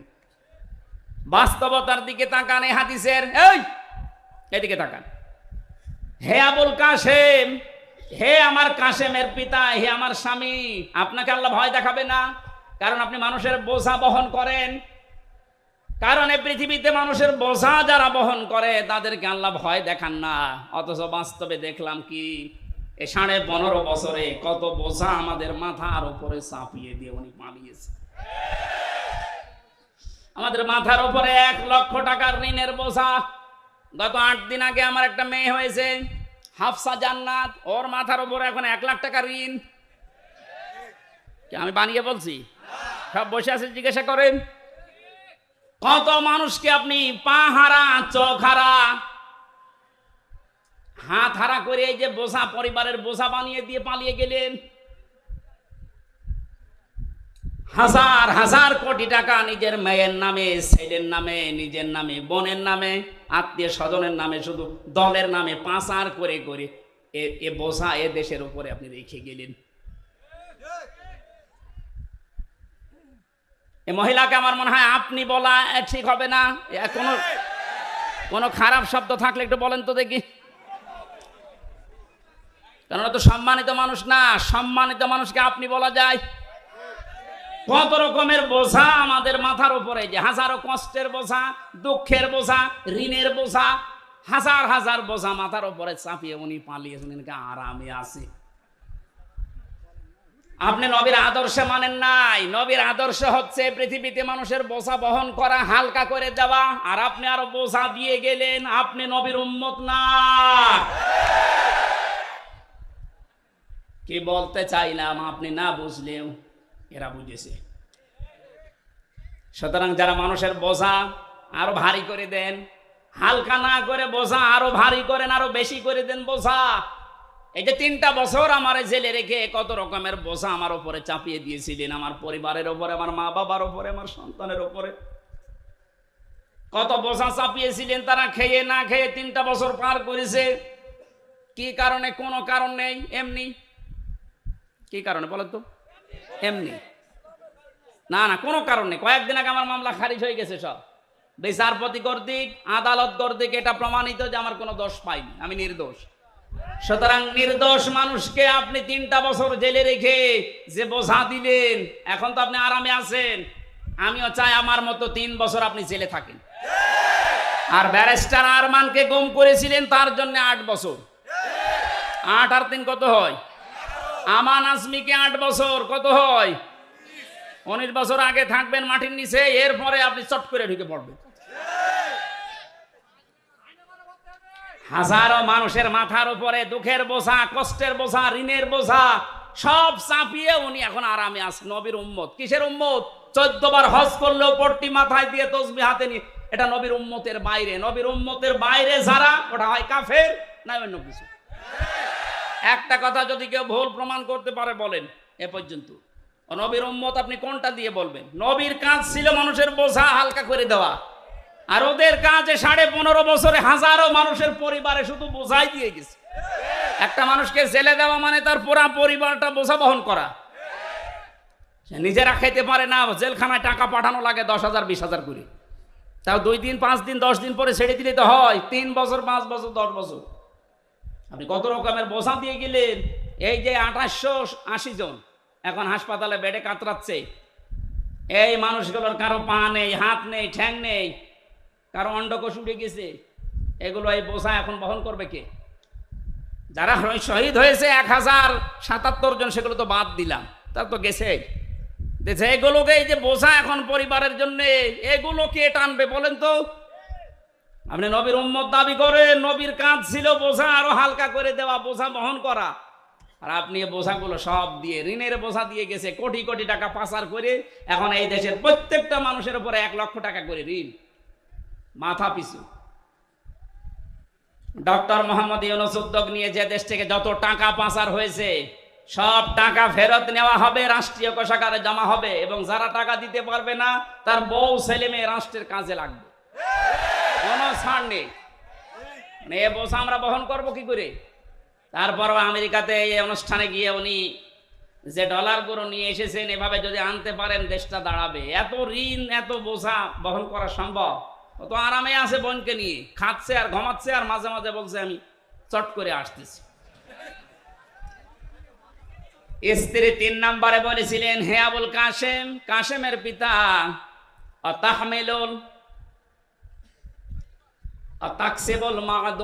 আপনি মানুষের বস্ত্র, যাদের বস্ত্র নেই তাদের বস্ত্রের ব্যবস্থা করেন, যারা উলঙ্গ অর্ধ উলঙ্গ তাদেরকে আপনি ঢেকে দেন। আর আপনি কি করলেন? এই 15.5 বছরে কত মানুষের পোশাক আপনি খুলে নিয়েছেন। পোশাক মানে শুধু এই পোশাক না, হাজার হাজার আলেমদের চরিত্রের উপরে কলঙ্ক দিয়ে তাদের পোশাক খুলে নিয়েছে। এ মাওলানা মামুনুল হককে জেনার তহমত দিয়ে তার নিজের স্ত্রী, আমি 3 বছর লোকটার সাথে ছিলাম, আপনার চাইতে আল্লাহর ভয় তার ভেতরে কম নেই যে সে জেনা করবে। আপনার নিজের সারা জীবন একটু মিলান তো, জেনায় ভরপুর। আপনার হাতের জেনা, মুখের জেনা, চোখের জেনা, বাকি জেনার নাম নাই বললাম। আর আলেমদের উপরে এটা চাপিয়ে তার পোশাক খুলে নিয়ে মানুষের কাছে প্রমাণ করতে চেয়েছে যে চরিত্র ভালো না। কোরআনের পাখি বিশ্বনন্দিত মুফাসসিরকেও তারা নাম দিয়েছে যে ধর্ষক। শয়তানে বিশ্বাস করবে? রিমান্ডে আমারে ওরা আল্লামা সাইদি এবং আর একটা মহিলার কণ্ঠ এক জায়গায় করে শোনাতো, দেখেন আপনার হুজুররা কি চরিত্র খারাপ। ওরে শয়তান, নিজেদের চরিত্র ওরা আলেমদের উপরে চাপিয়ে। এই যে ছোট হুজুর যেটা ছিল রফিকুল ইসলাম মাদানী, ওরা পুরা উলঙ্গ করে হাতের ছিলে, ওর হাতের উপরে একটা দিয়েছে সিগারেট, আর আবার ধরুন একটা মেয়ে লোক নিয়ে ছবি তুলে বলেছে এটা ছেড়ে দেবো। দেখেন কত চরিত্র ওদের কখন জায়গায় পৌঁছেছে। আল্লাহর নবী আরো মানুষের পোশাক পরিয়ে দিত, আর এরা পোশাক খুলে নিচ্ছে। হাজার হাজার মানুষের চরিত্রের পোশাক, গায়ের পোশাক পর্যন্ত খুলে খুলে এই 15.5 বছর আনন্দ করিস। এরা নবীর উম্মত না, কারণ এটা নবীর আদর্শ না। কথা বলেন। আপনি মেহমানদারি করেন, অতিথি পরায়ণ। আজ তাকান সারা দেশের দিকে, নবীর এই আদর্শগুলো যারা ধারণ করে তাদের হাতে আমরা দেশটা দিতে চাই। জামাতের কেন্দ্রীয় আমির ডাক্তার শফিকুর রহমান নিজের পরিবার ওই রকম না, তারপরেও এই শহীদদের পরিবারে 2 লক্ষ করে টাকা পৌঁছিয়ে দিচ্ছে সারা দেশে। যার পোশাক নেই তাকে ঢেকে দেওয়ার জন্য চেষ্টা চালাচ্ছে। যার অঙ্গহানি তার বাড়িতে গিয়ে হাসপাতালে যে খোঁজ নিচ্ছে, যে মানুষগুলোর চরিত্র তো রসুলের সাথে মিলে যাচ্ছে। কথা বলেন।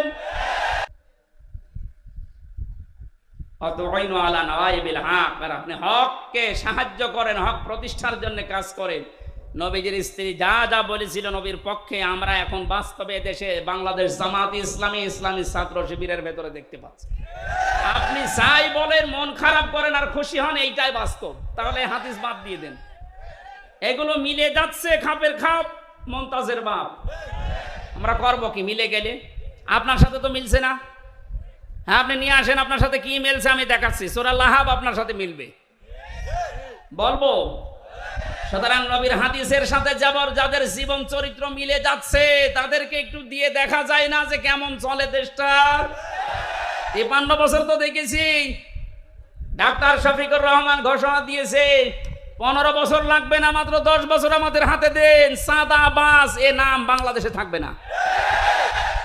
একটু বিশ্বাস হয় না আপনাদের? একটু দিয়ে দেখেন না কেন? কত মানুষের নাম তো শুনলাম আমরা, কেউ পারে নাই, আরো চাঁদাবাজি করেছে। 5 তারিখের বিকাল আসতে দেরি, আগস্টের অনেকে চাঁদাবাজিতে লেগে পড়েছিল, এখনো হাতে থালা পায়নি। তাই যদি অবস্থা হয়, থালা পেলেও তো বড় চাঁদাবাজ হবে। সুতরাং আমরা চাই এমন মানুষকে দিতে যিনি ঘোষণা অলরেডি দিয়ে দিয়েছে, যদি ইসলাম এদেশে ক্ষমতায় আসে আমাদেরকে যদি আপনারা দেন, আমরা জাতির শাসক হব না, খাদেম হব। চাঁদাবাজ না, ভিক্ষা করে খাবেন, চাঁদাবাজি করবেন না, ঘোষণা দিয়েছেন উনি কালকে। কথা বলে না কেন? একটাবার একটু দেওয়া যায় না? আমরা দিতে চাই। আমি সাধারণ মানুষ হিসাবে আহ্বান জানাচ্ছি, এবার আমরা দিতে চাই। কথা বলেন। যে জরিপটা শোনালাম, 100 জনের 14 জন জালেমদের অনুসারী, এখনো 100 জনের 28 জন ওই থালা থালা, আর 100 জনের 58 জন এখন চাচ্ছে ইসলাম কায়েম হোক। এটা মাত্র এই 1.5 মাসের ব্যবধানে। আরেকদিন কিছুদিন যেতে দেন, 100 জনের 100 জনই চাইবে এদেশে ইসলাম কায়েম হোক। আমরা ওইটা দেখতে আছি। হ্যাঁ, অতি উৎসাহী হয়ে অতি ইসলাম পালন করবেন, এই মনোভাব নিয়ে কোনো জঙ্গিবাদ, সন্ত্রাসবাদ এরকম কোনো কাজ যেন করবেন না, এই দাদাদের পাল্লায় পড়ি। কারণ ওরা আপনাদেরকে অতি ইসলাম এটা মানার আগ্রহ দেখিয়ে আবার ওই ট্যাগ দেবে, মৌলবাদ, জঙ্গি, উগ্রবাদী এরকম ট্যাগ দিয়ে শেষে বিশ্বের কাছে আবার কালার করবে, আবার ওই থালা হাতে নেবে নিয়ে আবার গোম খুন শুরু হবে। কথা বলবেন। আমরা এ সুযোগ আর দিতে চাই না। অতি ইসলাম না, যেভাবে ইসলাম পালন করা দরকার বা আস্তে আস্তে শুরু করে। সূরা লাহাব, নবীজি এখানে নবুয়ত পাওয়ার পরেই চলে গেলেন বাতাহা নামক একটা পাহাড়ের উপরে উঠে তিনি ইয়া সাবাহা বলে ডাক দিলেন। তিনি একটা লাল কাপড় উড়িয়ে দিয়েছিলেন। এটা ছিল ওই জামানার এই স্যাটেলাইট। কারণ এখন যেমন এই যে মিডিয়াগুলো কাজ করছে এটা ছড়িয়ে দেওয়ার জন্য, ওই জামানার স্যাটেলাইট ছিল, মিডিয়া ছিল এই লাল কাপড়। এই পাহাড়ের উপরে কেউ যদি লাল কাপড় উড়িয়ে দিত, এলাকার মানুষরা মনে করতো যে লোকটা বিপদে আছে, সবাই গিয়ে পাহাড়ের পাদদেশে হাজির। বিশ্ব নবী তখন ডাক দিয়ে বললেন, হে আমার জাতির লোকেরা, আমি যদি বলি এই পাহাড়ের পাদদেশে একদল সৈন্য আছে, তোমাদেরকে আক্রমণ করবে তারা, তোমরা কি বিশ্বাস করো আমার কথা? এক বাক্যে সবাই বলেছে, হ্যাঁ মুহাম্মদ, জীবনে তোমাকে আমরা মিথ্যা কথা বলতে শুনিনি, অবশ্যই বিশ্বাস করব। হঠাৎ করে নবীজি তখন তাদেরকে দাওয়াত দেওয়ার উদ্দেশ্যে বললেন, আমি যে কালেমা নিয়ে এসেছি, যে ইসলাম নিয়ে এসেছি, তোমরা যদি এটা পড়তে অস্বীকার করো, আল্লাহর গজবের ফেরেশতারা উৎপেতে আছে, তারা তোমাদের আক্রমণ করবে। সঙ্গে সঙ্গে তারা পনেই চাচা আবু লাহাব ও ছিল একটু পেছনে, নিজে মাটির উপর থেকে একটা পাথর তুলে নিয়ে আল্লাহর নবীর দিকে নিক্ষেপ করেছে আর বলেছে, তাব্বালাকা লিহাদা জামাতানা ইয়া মুহাম্মদ, হে মুহাম্মদ তুই ধ্বংস হয়ে যা, এই জন্যে আমাদেরকে তুই একত্রিত করলি। জোরে বলেন নাউজুবিল্লাহ। আল্লাহ রাব্বুল আলামিন সহ্য না করে সঙ্গে সঙ্গে তার নামে আয়াত নাজিল করেছেন, তাব্বাত ইয়াদা আবি লাহাবি ওয়া তাব। আয়াতের প্রথম অংশে আল্লাহ ধ্বংস কামনা করলেন তার, আর দ্বিতীয় অংশে তার পরিচয় তুলে ধরলেন। এবার আসেন মূল শিক্ষায়। কালকে ঐতিহাসিক সরোয়ার্দী উদ্যান ঢাকাতে আমি এই পয়েন্টের উপরে আলোচনা করেছিলাম, নবীজির সাথে দুনিয়ায় যারাই বিয়াদবি করে আল্লাহ তাদেরকেই ধ্বংস করে দেয়। আজ ফ্রান্স থেকে শুরু করে বাংলাদেশে অনেকে নবীজিকে নিয়ে কটূক্তি করছে। স্পষ্ট ভাষায় বলতে চাই, এদেশে কিন্তু নবীর উম্মত 96%। নামাজ কালাম আমরা কম পড়তে পারি, নবীর উম্মত এ ব্যাপারে আমাদের কোনো সন্দেহ বলেন? আপনি বুঝে করেন আর না করেন, নবীকে নিয়ে যদি কোনো কটূক্তি হয়, 15 বছর তো বাবাকে নিয়ে কিছু করলে তাই খবর ছিল, নবীকে আপনি গালিগালাজ করেন অসুবিধা নেই, কিন্তু দিন পাল্টিয়ে গেছে। এখন থেকে কিয়ামত পর্যন্ত আমরা ঘোষণা দিয়ে দিলাম, এদেশে যদি সত্যিই কেউ নবীকে নিয়ে উল্টাপাল্টা কোনো মন্তব্য করেন, কোন দলের, কোন গোষ্ঠীর, কোন পরাশক্তির আর দেখা হবে না, হাত ভাঙা জবাব দেওয়া হবে ইনশাআল্লাহ। আল্লাহ নিজে বরদোয়া দিলেন, তাব্বাত ইয়াদা, আবু লাহাবের 2 হাত ধ্বংস হয়ে যাক। প্রশ্ন আসতে পারে, ও পাথর মেরেছিল কয় হাত দিয়ে? তাহলে এই হাতও ধ্বংস করে দিলেন মানে? আপনি যদি এই মোবাইলটা এখান থেকে এখন ছুড়ে মারেন, আমার এই হাত নড়েনি? আর কথা বলেন না কেন? পাথরটা যখন এইভাবে নিক্ষেপ করেছিল, এই হাত নড়াচড়া করে সাহায্য করেছিল। আল্লাহ এর জন্য ইয়াদান নিয়েছিল, শব্দটা ইয়াদানি এজাফতের কারণে ওটা পড়ে গেছে। আল্লাহ দিয়ে বচন দিলেন, এই জন্য ইয়াদুন না দিয়ে ইয়াদা একালিফ টান আছে। তাব্বাত ইয়াদা আবি লাহাবি ওয়া তাব। আল্লাহ বলেন আবু লাহাবের 2 হাতই ধ্বংস হয়ে যাক, এবং সে ধ্বংস হয়েছে। জবাব হচ্ছে এই, যেহেতু এই হাত নড়াচড়া দিয়েছে, আজ বাংলাদেশে পাঠ্য পুস্তকে যে কমিটি বানানো হয়েছে, এখানে মুসলমানদের আলেম এদেশে কম আছে। 5 জন আলেমকে নিতে পারেন না, এই কথা বলে না কেন? নাস্তিক মুরতাদদের দায়িত্ব দিয়ে ওরা সমকামিতা ঢোকাতে আছে। পুরুষে পুরুষে নাকি বিয়ে করবে, মহিলা মহিলায় বিয়ে করবে। আল্লাহর পুরা সিস্টেম পাল্টিয়ে ফেলছে। কোন জাতি কোন সৃষ্টি যদি তার নিজের আকৃতি পাল্টিয়ে ফেলে, তাকে মেরে ফেললেও কোনো গুনাহ নেই। এটা আমি বানিয়ে বললাম, সূরা নিসার ভেতরে আছে। কোন সৃষ্টি যদি তার নিজের আকৃতি পাল্টিয়ে ফেলে, এই জন্যই তো নবীজি আয়াতের ব্যাখ্যায় আছে, বিশ্ব নবী জানিয়েছেন, কোন মহিলা যদি পুরুষের সাজসজ্জ গ্রহণ করে, তার উপরে 24 ঘন্টা আল্লাহর লানত। কোন মহিলা কোন নারী যদি নিজের আকৃতি পাল্টিয়ে পুরুষের বেশ ধরে, কোন পুরুষ যদি নিজের আকৃতি পাল্টিয়ে মহিলার বেশ ধরে, আর সিনেমা নোবেল নাটক যারা বানাচ্ছেন, নারীর বেশ পুরুষে ধরছে, পুরুষের বেশ নারী ধরছেন, ধরেন, আমরা নিষেধ করছেন। আপনার জাহান্নামে যেতে চান, আরো দরকার হয় পাশায় লাফতি দিয়ে দেব, কোনো অসুবিধা নেই। কিন্তু সাবধান, আজ এই সমস্ত নোবেল নাটক এই বানিয়ে অনেক রসুলের দাড়ি লাগিয়েছে, রসুলের টুপি মাথায় দিয়েছে, জুব্বা গায়ে দিয়ে প্রেম প্রীতি এগুলো দেখাচ্ছে। আমরা এটা সামনে আর মেনে নেব না। বিশ্ব নবীর আদর্শ দিয়ে কলঙ্কিত করে সিনেমা বানাবেন, এটা দেশের মুসলমানেরা অনেকে বোঝে না, তাই কিছু বলে না। বুঝে যদি ফেলে আপনার কিন্তু খবর হয়ে যাবে। সুতরাং আগামীতে এরকম সিনেমা আমরা বন্ধ করতে চাই, এরকম নোবেল নাটক থিয়েটার আমরা বন্ধ করতে চাই, যেখানে রসুলের দাড়ি, তার টুপি, তার জুব্বাকে অপমান করা হচ্ছে। এগুলো দিয়ে একটা বেপরদা মহিলার সাথে প্রেম প্রীতি করবে, আর ওগুলো দেখাবে মানুষকে। এটা যেহেতু বিভিন্ন ভাষায় ড্রাবিং হবে, সারা পৃথিবীতে যাবে, মানুষ বুঝবে যে মুসলমানদের নবীর চরিত্র মনে হয় এরকম ছিল। নবীর চরিত্র কি এরকম ছিল? বিশ্বনবী মসজিদে নামাজ পড়তে যাওয়ার সময় একটা বেপরদা মহিলা সামনে পড়েছিল, সঙ্গে সঙ্গে নিজের দৃষ্টিকে নিম্নগামী কমে বাড়িতে আসলেন, হযরতে হাফসাকে ডাক দিলেন। হযরতে হাফসাকে ডাক দিয়ে মন মতো দেখলেন। হযরতে হাফসা বলেন, হে রাসূল, আপনি তো মসজিদে যাচ্ছিলেন, হঠাৎ এসে আমাকে দেখা আরম্ভ করলেন। নবীজি বললেন, দেখো, মসজিদে যাওয়ার সময় একটা বেপরদা মহিলা আমার সামনে পড়েছিল, আমি তাড়াতাড়ি এসে ওকে না দেখে তোমাকে দেখলাম, কারণ ওকে দেখলে আমার কবিরা গুনাহ হবে, তোমাকে দেখলে আমার সওয়াব হবে। যে নবীর চরিত্র এত পুত পবিত্র, তার টুপিকে, তার দাড়িকে আপনি এই নিলয় আলমগীর নাকি এক শয়তান আছে, এর মুখে লাগিয়ে প্রেম প্রীতি শিখাচ্ছে। কথা বলে না কেন? যারা এগুলো করছেন, এর পেছনে যারা বাম হাতের মতো নাড়াচাড়া দিচ্ছেন, আমরা কিন্তু তাদের চিনি। পাঠ্যপুস্তকে যারা ৯৬% মুসলমানের দেশে উল্টাপাল্টা জিনিস লাগাচ্ছেন, এই 2 জন নাস্তিকের কাজ না, এর পেছনে অনেক রাঘব বল মনে হয় হাতে, এই বাম হাতের মতো নাড়াচাড়া দিচ্ছে। যারা দিচ্ছেন সাবধান, আল্লাহ যদি ধরে, এই হাত শুধু না, এই হাতও ধ্বংস করে দেবে, এবং ধ্বংস হবে নতাব্বা। আবুল আহাব যেমন নিজে ধ্বংস হয়েছিল, আজ যারা ইসলামের বিরুদ্ধে, নবীর বিরুদ্ধে ডান হাত ব্যবহার করছেন, বাম হাত দিয়ে অনেকে পেছন দরজা দিয়ে নাড়াচাড়া দিচ্ছেন, আপনি ধ্বংস হবেন, মাস্ট বি ধ্বংস হবেন। মা আগনা আনহু মালুহু ওয়া মা কাসাব, আপনার সম্পদ আদি যা অর্জন করেছেন একটাও কাজে আসবে না। বাস্তব প্রমাণ এই দরবেশের, একটা টাকা কাজে আসতেছে। শুনলাম হাট আর অবৈধ টাকা নিয়ে এসে নাকি এখন রিমান্ডে বাড়ির খাবার খাচ্ছে।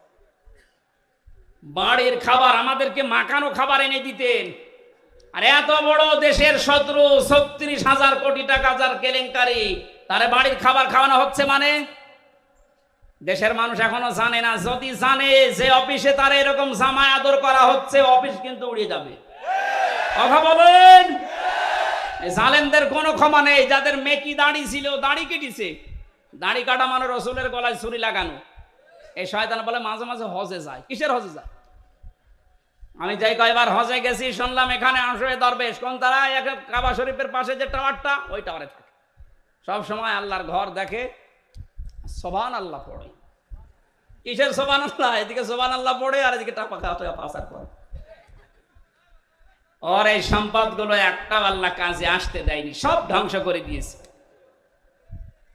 সায়াসলা নারং যাতা লাহাব, অতি শীঘ্রই আমার আল্লাহ তাদেরকে বলতে, এই যে আবুল আহাব, যার নাম, এর নাম ছিল আব্দুল উজ্জা, এত বড়, এত সুন্দর ছিল তার চেহারা, আগুনের লেলিহান শিখা যেটা ওই যে উপর দিয়ে জহব্বার মতো বের হয়ে যায়, ওই রকম চেহারা ছিল তার। আল্লাহ পাক বলেন অতি শীঘ্রই আমি তাকে আগুনের লেলিহান শিখায় প্রবেশ করাবো, আমরাতুহু, এবং তার স্ত্রীকেও। প্রশ্ন আসতে পারে তার স্ত্রীর দোষ কি? আজ এই বাংলাদেশে আমরা অনেকে আবুল আহাবের স্ত্রী উম্মে জামিলের মতো মহিলা সচক্ষে দেখতে পাচ্ছি। আবুল আহাব তো করেছে, তার স্ত্রী পর্যন্ত নবীকে কষ্ট দিয়েছিল। নিজের সন্তানকে, দুইটা সন্তানকে নবীর 2 মেয়ের সাথে বিয়ে দিয়েছে। আল্লাহর নবীর মেয়ে হযরত উম্মে কুলসুম এবং রুকাইয়া, এই 2টা মেয়েকে বিয়ে দিয়েছিল ওতবার ওতাইবার সাথে। এই 2টা ছেলের সাথে বিয়ে দিয়ে নবীজি যখন দিনের প্রচার আরম্ভ করলেন, এই সূরা লাহাব যখন নাজিল হচ্ছিল, তখন এই মহিলা নিজে তার ছেলে 2টাকে ডাক দিয়ে বলেছে, দেখো মুহাম্মদ আমাদের নামে কবিতা বানিয়েছে, গালিগালাজ করে। জোরে বলেন নাউজুবিল্লাহ। কোরআনের আয়াতগুলো কি কবিতা? আরো জোরে বলেন। নিজের ছেলেকে ডাক দিয়ে বলছে, এই মুহূর্তে মুহাম্মদের 2টা মেয়ে তার মুখের উপরে তালাক দিয়ে ফেলে দিয়াই। এমনিতেই নবীজি অসহায়, গরিব মানুষ, নিজের সংসারে ওই সময় চলে না। যারা মেয়ের বাবা আছেন একটু ভাবেন তো, দিনের কাজ করতে গিয়ে আপনার 2টা মেয়েকে যদি জামাই সঙ্গে সঙ্গে তালাক দিয়ে বাড়িতে দিয়ে যায়, একটা বাবার জন্য পরিস্থিতি সামাল দেওয়া কত কঠিন বলেন। আল্লাহর নবী ওই দিন এত বেশি কন্দন করেছিলেন, ছেলে 2টা তার মায়ের কথা শুনে তার স্বামীকে দিয়ে এই কাজ করিয়ে 2টা মেয়েকে তালাক দিয়ে নবীজির বাড়িতে ফেলে দিয়ে আসলেন। নবীজি ডাক দিয়ে বললেন, আল্লাহ পাক তুমি 2টা কুকুর পাঠাও এই 2 জন মানুষের জন্য। এত বড় কঠিন অবস্থায় আমার 2টা মেয়েকেও আমার পরিবারে দিয়ে গেল তালাক দিয়ে। আল্লাহর নবীর এই কথা শোনার পর ওরা বাড়িতে গিয়েছে। এই উম্মে জামিল আবুল আহাবের স্ত্রী ডাক দিয়ে বলে, সন্তানেরা যা করেছো মারহাবা তোমাদের।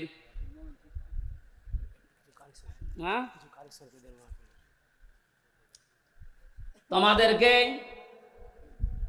মুহাম্মদের মেয়েকে ওখানে দেওয়ার সময় কিছু কোনো কথাবার্তা কি শুনতে পেয়েছ? আবুল আহাবের 2 সন্তান উতবা আর উতাইবা ডাক দিয়ে বলে, আম্মা আবুল আহাব, আমার বাবার কথা মতো, আপনার কথা মতো আমরা 2টা বোনকে তালাক দিয়ে এসেছি। মুহাম্মদ কান্নাকাটি করছিল, আর আসার সময় বলেছে আমাদেরকে নাকি 2টা কুকুরে খাবে, বাঘে খাবে। আবুল আহাবের স্ত্রী উম্মে জামিল ডাক দিয়ে বলছে, সন্তান এতক্ষণ যা বলছিলে শুনছিলাম, ভালোই লাগছিল, এখন যেটা বললে এটা তো কেমন লাগে? কারণ ছেলে যা বলে তাই হয়ে যায়। তোমাদেরকে খুব সাবধানে রাখা লাগবে। ইয়ামেন থেকে একটা মানুষের কাছে গাছ বেঁধে নিজের, এটা তাফসিরে হাক্কানির ভেতরে পেয়েছি, ইয়ামেন দেশ থেকে একজন অগ্নি পূজকের কাছ থেকে গাছ বেঁধে নিয়ে নিজের সন্তানের হাতে আর মাজায় লাগিয়ে দিয়েছে। এই যে আজ যারা মহিলারা তাবিজ কবজ করে ওর উপরে বিশ্বাস করে, তাবিজ ব্যবহার করা শিরিক। হাদিসে স্পষ্ট নিষেধ, তাবিজ ব্যবহার করা যাবে না। কেউ যদি ঝাড় ফুঁক করতে চান, সূরা নাস, ফালাক আর সূরা ফাতিহা পড়ে আপনি ফু দিতে পারেন, এতটুকুই যথেষ্ট। এটা নবীজি সাহাবীরা করতেন। তাবিজ কবজ লাগিয়ে বিশ্বাস করা লাগবে এটা আমাকে বাঁচাবে, এই বিশ্বাস আবুল আহাবের স্ত্রীর। ও বলেছিল মুহাম্মদ যেহেতু এই বরদোয়া দিয়েছে যে বাঘে খাবে তোদেরকে, সুতরাং এ কথা হয়েও যেতে পারে বাঘে যেন না খায়, এই হিসাবে আমি বাবার কাছ থেকে এই যে গাছ পড়া নিয়ে এসেছি। মাজায়ার হাতে বেঁধে দিলেন, ডাক দিয়ে বললেন খুব সাবধানে থাকা লাগবে। আবুল আহাব 2টা সন্তানকে নিয়ে গেছে ব্যবসা করতে সিরিয়ায়। প্রতিমধ্যে ওই দেশে প্রবেশ করার পরে লোকজন ডাক দিয়ে বলছে, 2টা কি? বলে আমার ছেলে। যে দেশে এমনিতেই বাঘের উৎপাত বেশি, আর আপনি ছেলে নিয়ে এসেছেন, তাড়াতাড়ি দেশে পাঠান। এ বয়সে ছেলেরা আমরা খুব নিরাপদে রাখি, খুব খুব সতর্কতার সহিত রাখি এ বয়সের ছেলেদেরকে। আবুল আহাব ডাক দিয়ে বলছে, ঠিক আছে, এখন তো নিয়ে যাওয়া সম্ভব না, আজকের রাতটা যাক। মাসা বানিয়েছে উপরে, ছেলেদেরকে উপর তালায় দিয়েছে, আর নিচে ও পাহারা দিচ্ছে বসে বসে মানুষকে দিয়ে, নিজেও। ঠিক নবীজির এই বরদোয়া রাতের বেলা আল্লাহ পাক 2টা বাঘ পাঠিয়ে দিয়েছেন। প্রথমে এসে আবুল আহাবের এবং ওর যে পাহারাদার ছিল তাদের মুখ শুকেছে, দেখে না, এক লাফে উপরে গিয়ে দেখে দুইটা ছেলে ঘুমিয়ে আছে। বুক চিরে রক্ত পান করে যখন বেরিয়ে যাচ্ছে, আবুল আহাব তখন তাকিয়ে দেখছে যে যা, সব শেষ। নবীজি যা বলেছিলেন যে দুইটা বাঘ আল্লাহ পাঠাও তোমার পক্ষ থেকে, দুইটা কুকুর পাঠাও, ঠিক আল্লাহ তাই পাঠিয়ে ধ্বংস করে দিয়েছে। ১৫০০ বছর হয়ে গেল, এখন আর আবুল আহাব নেই, আবুল আহাবের স্ত্রী নেই, কিন্তু তার পেতাত্তারা আছে, তার আত্মীয় স্বজন আছে। নবীর আদর্শ যারা মেনে চলে, নবীর উত্তরাধিকারা যারা, নবীর ওয়ারিস যারা, নায়েবে রাসূল যারা, তাদেরকে আপনি যা করছেন এদের বরদোয়া কোনো কাজে লাগবে না বলে কি মনে হয় আপনার? কোরআনের পাখি যা যা বলেছিল জীবনে, আমরা তো দেখছি সব একটা একটা করে মিলে যাচ্ছে। উনি বলেছিলেন জালেমদেরকে, দেশে ইঁদুরের গর্ত তোমরা পাবে না, ঠিক পাচ্ছে না? ইঁদুরের গর্তে জায়গা আছে ওদের। বলেছিলেন যে এই দেশে নাড়া দেওয়া হবে, দিল্লি মামুগার বাড়ি গিয়ে পড়বা, একেবারে তাই পড়িস। ৩ নাম্বার, ওনার একটা স্বপ্নের কথা মাঝে মাঝে বলতেন, এই দেশে জালেমদের নাকের উপরে কোরআনের পতাকা পতপত করে উড়বে। এই স্বপ্ন বাস্তবায়ন হবে ইনশাআল্লাহ। আবুল আহাব বাড়িতে আসলেন, প্লেগ রোগ দেখা দিল তার শরীরে। আল্লাহ রাব্বুল আলামিন এত কঠিন ভয়ঙ্কর রোগ তাকে দিয়েছিল, তার কাছে যে যায় তার এই রোগ হয়। শেষ পর্যন্ত ধুকে ধুকে মারা যায়, পড়েছিল, পচে গলে দুর্গন্ধ বের হচ্ছিল। আশপাশের লোক এসে তার আত্মীয় স্বজন যারা আছে তাদেরকে ডাক দিয়ে বলছে, আপনারা কি মানুষ? নিজের বাবা নিজের আত্মীয় মরে পড়ে আছে, পচে গলে মা দুর্গন্ধ বের হয়, আপনারা মাটি দেন না। তখন ডম বা মসি যাদেরকে বলা হয়, এরকম মানুষ আফ্রিকার কালো মানুষদেরকে ডাক দিয়ে দূরে গর্ধ করে বাঁশ দিয়ে ঠেলা দিয়ে লাশ ওখানে দিয়ে এরপরে পাথর দূর থেকে নিক্ষেপ করে করে ওরে মাটি দিয়েছে। আল্লাহ রাব্বুল আলামিন এটাই জানাতে চেয়েছেন, আমি ওকে এমন কঠিন ভয়ঙ্কর শাস্তির ভেতরে ফেলেছিলাম, নবীর বিরুদ্ধে, নবীর ওয়ারিসদের বিরুদ্ধে কিয়ামত পর্যন্ত যারা অবস্থান নেবে জমিনে, আমার আল্লাহ তাদেরকে ঠিক এইরকম অপমান করে বিদায় দেবেন। হাম্মালাতাল হাতাব ফি জিদিহা হাবলুম মিন মাসাদ, এই মহিলার নামে আল্লাহ এই 2টা আয়াত নাযিল করলেন। এই কারণে পৃথিবীতে যত মহিলা নবীকে কষ্ট দিয়েছে তার ভেতরে এই মহিলা 1 নাম্বার। এত বেশি কষ্ট দিত নবীকে, তার স্বামীকে সাহায্য করে করে, যেখানেই নবীজি দাওয়াত দিত সে তার স্বামীকে নিয়ে বলতো, ওই পাগলের কথা শুনবা না। লোকজন এসে বলতো, আমরা তো পরিচিত না, পাগল বলেন কে এই লোকটা, আপনারা কে? ও তখন পরিচয় দিত, এইটা ওর চাচা আর আমি ওর চাচি। জোরে বলেন নাউজুবিল্লাহ। বিশ্বনবী সবচাইতে বেশি কষ্ট পেয়েছিলেন এই 2 জনের দ্বারা ইসলাম প্রচার করতে গিয়ে। এই জন্য আল্লাহ আবু জেহেলের নামে কোরআনে আবু জেহেল নামে কোনো সূরা দেয়নি। আছে সূরা আলাকের ভেতরে আবু জেহেলের নামে একটা সূরা, একটা আয়াত আছে শুধু। আর এই লোকটার মানে এর বর চরিত্র এত খারাপ ছিল, এত কষ্ট নবীকে দিয়েছে, আল্লাহ নিজে তাদের নামে আয়াত নাজিল করে না, শুধু পুরা সূরাটাই নাজিল করে দিয়েছে। আমাদের শিক্ষা নেওয়া লাগবে, আগামী পৃথিবীতে বিশ্ব নবীর নামে কোনো উল্টাপাল্টা কথা যেন কেউ না বলে। নবী তো নেই, নবীর ওয়ারিসরা আছে। কথা বলেন না কেন? নবীর এই ওয়ারিসদের বিরুদ্ধে যারা আজ মৌলবাদ ছড়াচ্ছেন, আপনাদেরকে আমরা সাবধান করেছি, আর কোনোদিন এই শব্দ দিয়ে নবীর ওয়ারিসদেরকে গালি দেবেন না। আপনারা কেন দিচ্ছেন আমরা জানি, আপনারা দাদাদের ফাঁদে পা দিয়েছেন। ওরা ফাঁদে পা দিয়ে যদি 15 বছর এত গণক্ষম করতে পারেন, আবার যদি ফাঁদে পা দেওয়ার চেষ্টা করেন, এদেশের যারা সাধারণ মানুষ আপনাদেরকে সাপোর্ট করে, যদি একবার বুঝে ফেলে যে আপনারাও দাদাদের দাসর দালাল, একবারে জালেমদের মতো আপনাদেরও বিদায় করবে ঝাঁটিয়ে। আল্লাহ আশা করে আমাদেরকে সম্মতি দেবেন, বলেন আমিন। বুখারী শরীফের একটা হাদিস পড়েছিলাম, মান রাআ মিনকুম মুনকারান, যে ব্যক্তি দেখে কোনো অন্যায় কাজ তার সামনে হচ্ছে, শরীয়ত বিরোধী, ইসলাম বিরোধী কাজ, তার ইমানের প্রথম দাবি হচ্ছে সে যেন হাতের দ্বারা বন্ধ করে দেয়। হাত মানে শুধু এই হাত না, ক্ষমতার, পাওয়ারের, টাকা পয়সার, প্রভাব প্রতিপত্তির। সুতরাং এখন যেহেতু উন্মুক্ত দুনিয়া, এদেশে কোনো অন্যায় কাজ যদি দেখেন শরীয়ত বিরোধী, এটা ইসলাম বিরোধী, মানবতা বিরোধী, সে যেই হোক, আমাদের যতটুকু যার হাত আছে, ক্ষমতা আছে, টাকা পয়সা আছে, প্রভাব প্রতিপত্তি আছে, ইমানের প্রথম দাবি ওইটা দিয়ে বাধা দেওয়া। কেউ যদি বলে না আমি ওর ভেতরে নেই, আমি লা ইলাহা ইল্লাল্লাহ, কাউকে কিছু বলি না, ওটা মুনাফিক। এটা ইমানের প্রথম দাবি। দ্বিতীয় নম্বরে যদি হাতের দ্বারা কাজ না হয়, নবীজি বলেন সে যেন প্রতিবাদ করে মুখে, যেটা এখন আমরা অধিকাংশ মানুষ করছি। এটা জারি রাখা লাগবে জালেমদের বিরুদ্ধে। কোন জালেম যেন কিয়ামতের আগে চেয়ারে এসে আর বসতে না পারে। জালেমদের তালিকা করে করে মোড়ে মোড়ে দোকানে দোকানে টাঙিয়ে দেন। কোন জালেম যেন আর মাথা উঁচু করে দাঁড়াতে না পারে। কথা বলেন।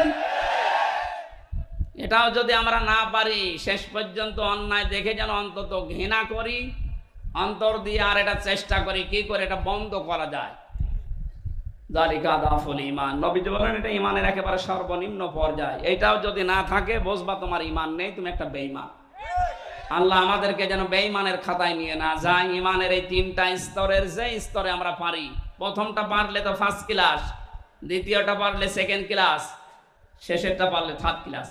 অন্তত যে কোনো একটাই তো থাকতে পারি নাকি?